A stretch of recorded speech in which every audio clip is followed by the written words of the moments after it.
গ্রাম পছন্দ করেন তাদের আজকের ভিডিওটিতে থাকছে আমার ছোটকালের কিছু গল্প, যেগুলো শুনলে যে কখনো হাসেননি সেও হাসবেন আশা করি। আসসালামু আলাইকুম, সবাই কেমন আছেন? আলহামদুলিল্লাহ আমি অনেক ভালো আছি। তবে দেশে এসে একদিন অসুস্থ হই, একদিন সুস্থ থাকি, মানে এগুলো মিলিয়ে যাচ্ছে। যাক, তাও আলহামদুলিল্লাহ।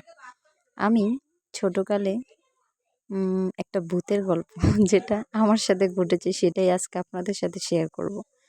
একদিন আমি মনে করেন আমার আম্মার সাথে রাগ করে আমাদের একদম পুকুর পাড়ে গভীর একটা জায়গায় মাগরিবের আজান দেয়। ওই সময় আমি ওখানে বসে আছি, আসতেছি না, আজান দেয় স্যার মিলে আমাকে অনেক ডাকছে, রাগ করছি তো তাই বাসায় আর আসতেছি না, ওখানে বসে আছি।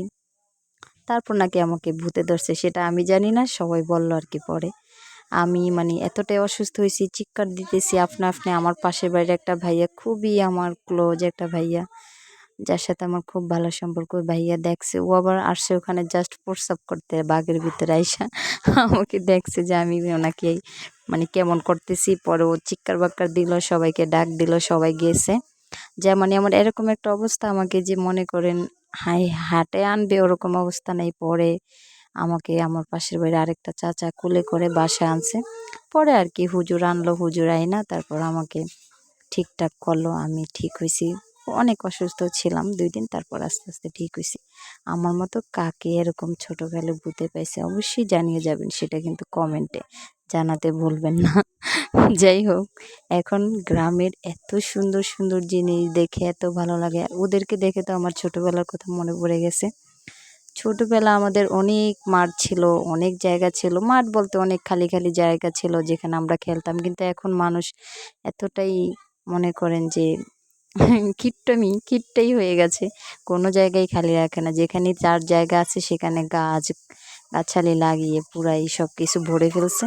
বাচ্চারা যে খেলবো ঠিক ঢাকার মতো হয়ে যাচ্ছে, খেলার মতো জায়গা পাচ্ছে না। সবার জায়গা সবাই গাছগাছালি লাগিয়ে ভরে ফেলছে। এটা কি গাছ? এটা কিন্তু ভুলবেন না বলতে, আমাকে কমেন্টে বলে যাবেন এটা কি গাছ আপনারা দেখেছেন। আর বাগের ভিতরে ছোটকালে কে কে একটা ঝিঁচাই পোকা আছে ওটা ধরতেন হাত দিয়ে, সেটাও কিন্তু জানিয়ে যাবেন। পাখিগুলা এত সুন্দর করে খেলছে, আপনাদেরকে ডাকগুলা শোনাচ্ছি না, জাস্ট দেখালাম। সবাইকে জানাচ্ছি ঈদ মোবারক। ঈদের তো এসেই পড়লো। ঈদের সময় গ্রামে এসে আসলে খুব ভালো লাগছে। খারাপ যাচ্ছে না দিনগুলো, বলতে পারি আলহামদুলিল্লাহ ভালোই যাচ্ছে। কাঁঠাল এখন আসলাম, কাঁঠাল পেলাম না, মানে কয়দিন পর কাঁঠাল পাকবে। তবে আমার বাবার গাছে একটা কি কাঁঠাল বলে ওইটা, সব কাঁঠালের আগে হয়, ওইটাই হয়েছে, পরে পাকছে, আমরা খাইছি সবাই মিলে।